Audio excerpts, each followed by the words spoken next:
And now joining us from Janus Capital, Bill Gross, is Jobs Day. In a real move here, again, to recap, folks, and really quite important, 170,000 was the statistic. We went less, 89,000 with a bad revision, which really gets you down somewhere in the vicinity of a 50,000 plus statistic, a big disappointment.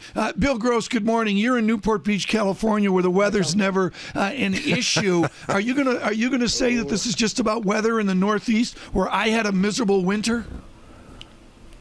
I would never totally blame it on the winter, just like I wouldn't on a baseball game that's opening in early April. The game's the game. I think, it's a weak report. The number is much less than expected, perhaps at the beginning of a trend, as Jim Glassman suggested. But, interest rates themselves are already very, very low, and I wouldn't expect something like this to continue to push interest rates lower. The push that's coming, I think, is in the curve as opposed to the absolute level of interest rates. One of the great distinctions they're linking in this labor report, Bill Gross, into the greater economy, Ellen Zentner of Morgan Stanley, arguably with a dovish call, even she suggested today this is a Fed with 2-3 rate increases out in front. Is this the kind of report that can be enough to nudge the Fed parlor game towards a more dovish Janet Yellen?